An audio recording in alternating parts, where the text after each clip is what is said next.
everybody, I am Scotty J. Welcome back to Rock Titan Live. We've got an awesome, and I mean awesome, show for you today. This is very special because the guests I have on the show today, they represent something that is not common enough in the world of rock and roll, heavy metal, music at large. There's just not a lot of bands that are all women. There's not, you know? I mean, everyone out there, say what you like. It's true, you know? I can't be disputed on this. However, the thing that makes this particular band unique, and we've had some of these people on our show before.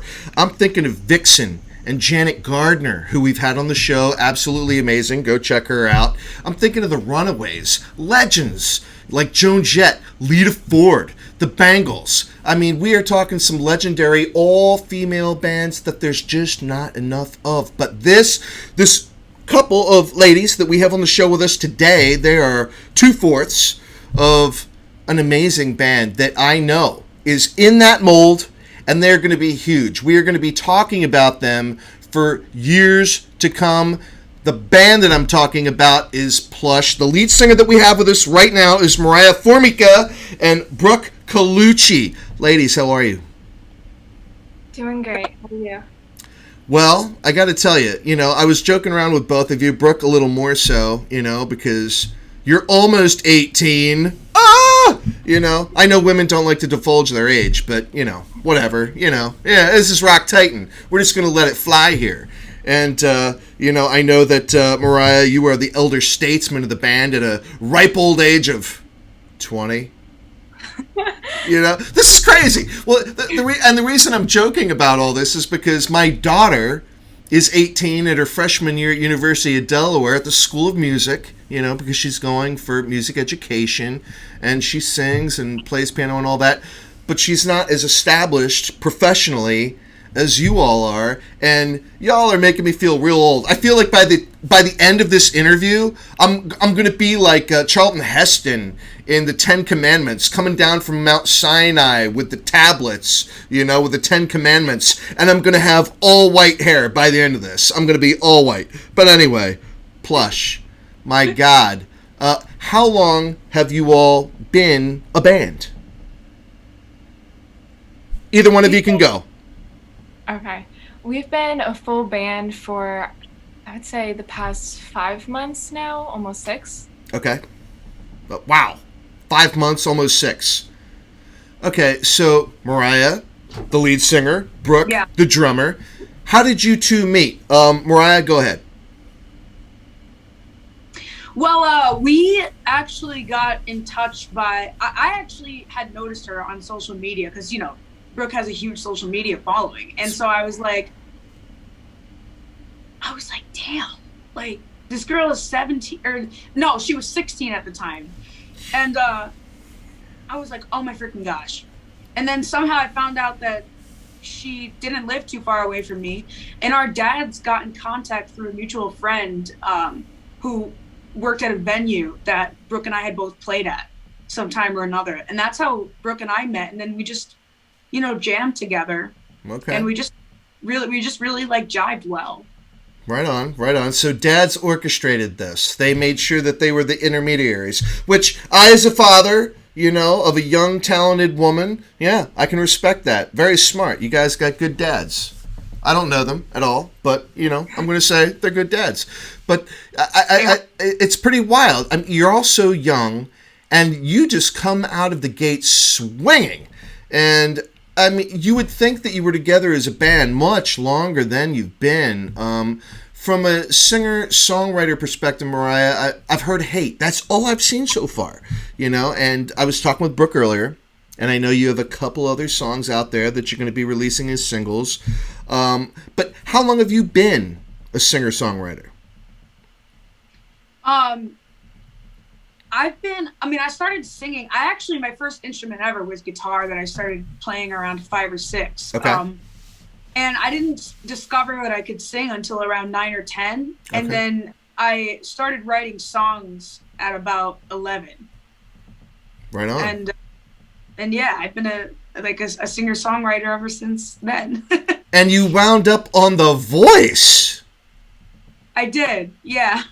That's incredible. Now, I have not been watching any of those shows for a while. I mean, I've seen, all of them. American Idol, I've seen The Voice, I've seen America's Got Talent. I've seen them here and there, sporadically.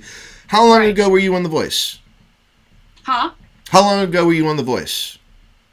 Oh, I think it's just been 4 years.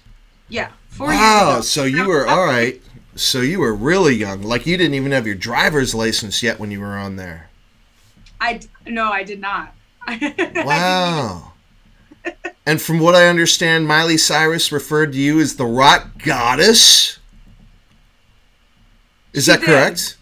It's 16. Miley Cyrus is calling you, rock goddess. Or what's Miley Cyrus's alter ego?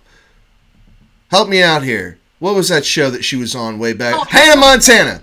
Hannah Montana. That's it. So what was it like for you having Hannah Montana calling you the rock goddess? It was really weird. Like, in a good way. It was really weird because it was just surreal. Like, I was like, oh my gosh, I can't even believe, like, there's this woman that I watched on TV as a kid. And, here I am on her team, and, like, she's giving me hugs and calling me a goddess and all this stuff. And I was just like, oh my gosh. It felt really good. It was really humbling, and it felt weird. I don't know. It felt like really weird in the best way. Well, you've got amazing chops. Now, Brooke, let's get to you. Let's get to you here. Because, like Moriah was saying, she found out about you via social media. I'm jealous of your numbers. Like, you're like this social media mogul already at your ripe young age. Which figures, you're all born with, like, mobile smartphones, whatever, in the palm of your hand. You all know what you're doing already. You're all tuned into, social media and everything. But you in particular, are you like an influencer? I mean, I wouldn't call myself an influencer. Would other people call you an influencer? I'm sorry, what'd you say? Would other people call you an influencer? Maybe, I don't know. Well, how many followers do you have? Okay. Across all of my social media platforms, I think I might have like 600,000, 700,000 followers, I would say, maybe. Wow, that's it? Jeez. Yeah. I mean, that's insane. That's like nothing. That's absolutely amazing. But then here you are as a drummer. Now, how did you get into drumming? I'm curious. So obviously growing up, my dad would always playing rock music and everything, and really a lot of drum heavy music. And he would always show me the Batalla de las Tambores, the Godsmack drum battle that they would do live. And that just I loved that so much. But I actually ended up going to a birthday party when I was 6 years old. And it was a rock-themed birthday party. So they had musicians come with instruments, and each kid was able to try out each instrument. So when I sat behind the drum kit, I just fell in love, and the rest is history. Wow. That is so cool. And I know that you were given what? You were given a different moniker. You're known as the Rock Angel, yeah? Yes. Well, that's something else. And then John Lennon, his Facebook page kind of recognized you. Yeah, I did so I covered Godsmack's cover of Come Together, and they reposted that or shared it. Wow, that's amazing. Now, see, that's cool because, my daughter, her favorite band of all time is the Beatles. And I would like to say that I have something to do with that, but I don't. I mean, I'm a huge Beatles fan, but it's not like I was around playing Beatles music that she was going to pick up on and just, she was going to gravitate toward that. She just happens to love the Beatles, which I think is absolutely awesome because, they're like the godfathers of rock and roll. I mean, they're just absolutely incredible. Before John Lennon's Facebook page kind of recognized you for what you had done, as a cover in conjunction with with what Godsmack had done, Do you ladies know who the Beatles are? I mean, do you have an appreciation for Paul McCartney and John Lennon? Ringo Starr, I mean, Ringo Starr, the drummer for the Beatles. Are those like influences on your life at all? I've never been like the biggest Beatles fan, but I've always appreciated their music and enjoyed Sure. listening to it. All right. That's a smart answer.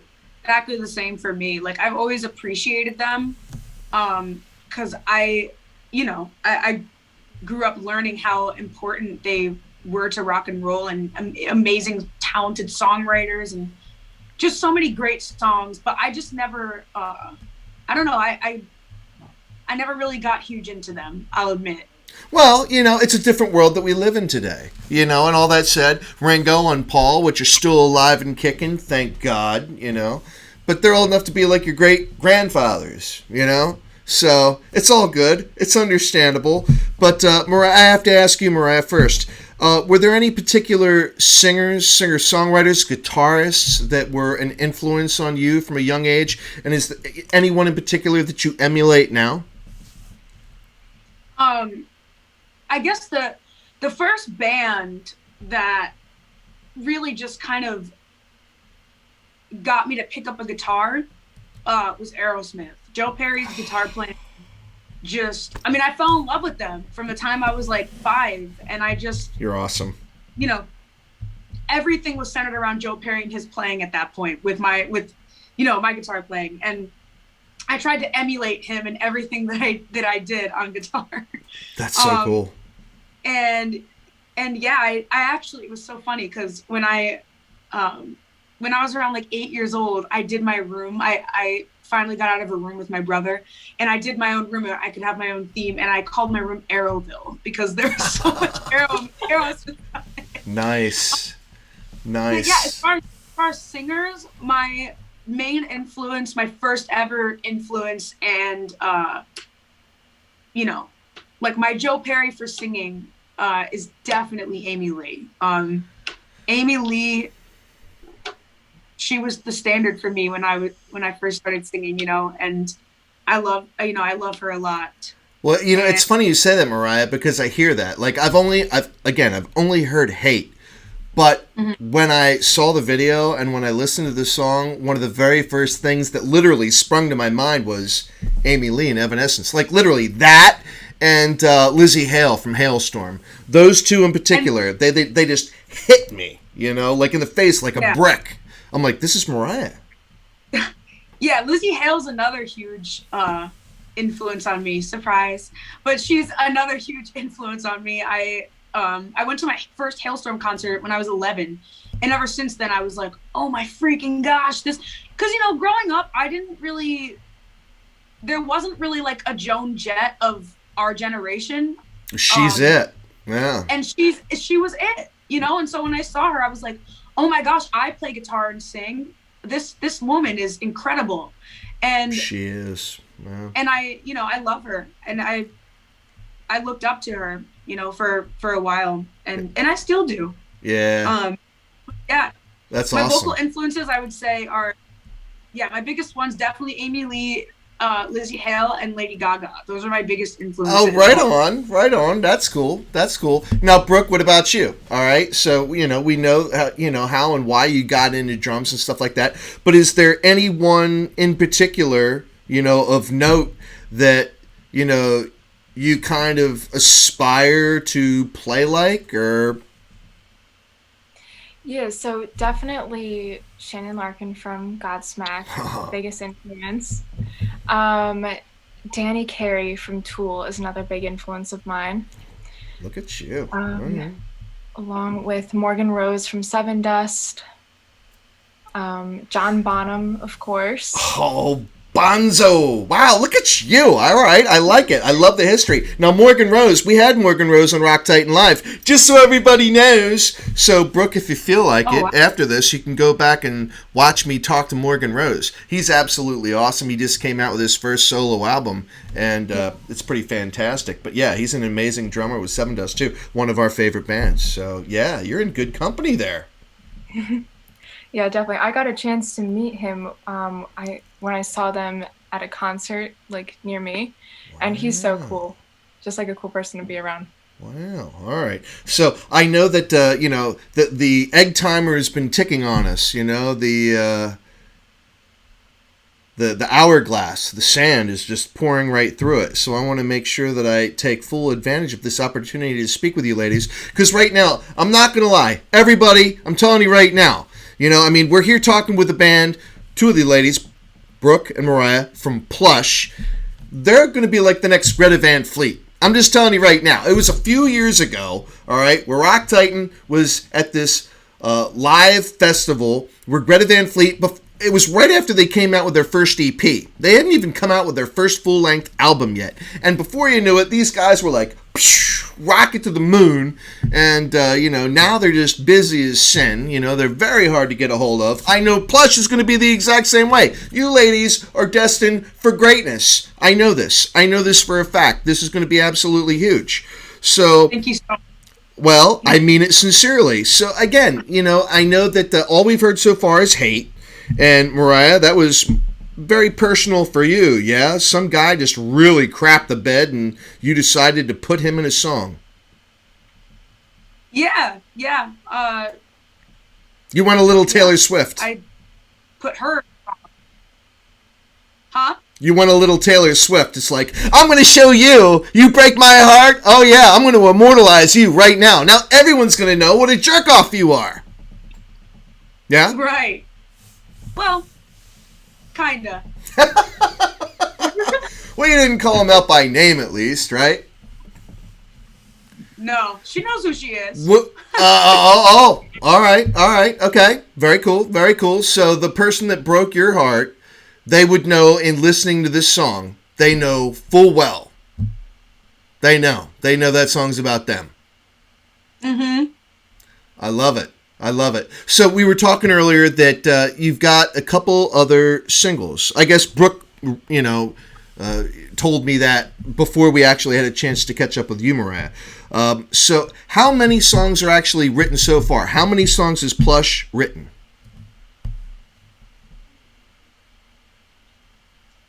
Well, as Brooke said, there are... We have finished two more finished songs completely, but okay. Aside from those, we still have a lot of songs that are, in the works that we're still kind of writing together as a band and putting them together. But we've been working a lot on some other material, so hopefully there can be, an EP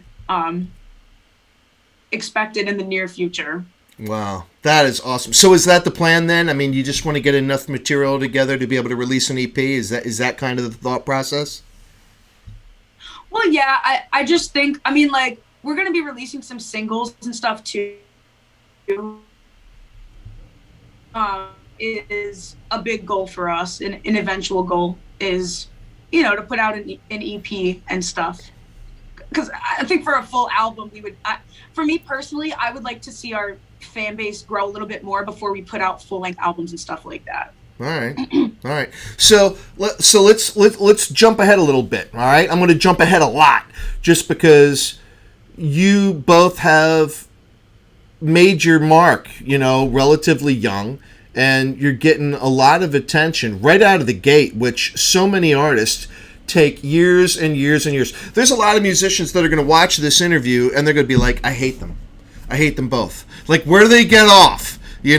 Like practically being right out of high school, and all of a sudden they're getting all this attention right out of the gate. Where do they get off? I spent 10, 15 years and no one loves me, But seriously, I mean, y'all are, you're crushing it. You're killing it. And, you deserve whatever you get because you've got the musical talent. At the end of the day, that's what it's all about. So that being said, moving forward, record labels, other influential artists that you may want to go out on tour with. I know we've been in this crazy pandemic and no one's able to perform live. I mean, it's just not a possibility. But oh my God, I can totally see PLUSH being on all the late night shows, just absolutely dominating and killing it because you ladies have that kind of talent. Has that communication taken place? Have you had those people in your world already talking about what you're going to do to market yourselves? Has that happened to either one of you? Moriah, you go first. We have. Well, I didn't, honestly, you broke up for like a second on my phone, so I didn't hear the full question. Oh, technology. It's a beautiful thing. So, what I was saying is, as far as what the future holds, as far as marketing Plush, being out there touring with other bands when things allow it, being out there playing like late night shows, literally. I mean, I can see you ladies literally being on like Jimmy Fallon, Jimmy Kimmel, Steve Colbert, like those types of late night shows. I can see you all playing there. Has any of that communication taken place? It has, actually. I won't. There are. I don't know, like, how much I can say, but. Oh, look at you, the young politician already. Okay, so you don't have to divulge anything, but those things are being talked about. They are, yeah. There's all right. a lot of behind the scenes stuff. All right, so Brooke, we got to hear your voice. We got to hear your voice some more because I know y'all got to get rolling here. But so Brooke, I'll just ask you. I mean, has anyone mentioned to you that you all literally could be like the next Greta Van Fleet?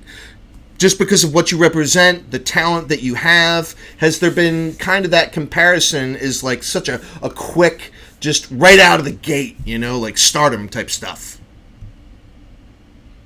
Yeah, like in like some other interviews that we've done, and people have definitely compared us to artists like that and bands like that. So, yeah.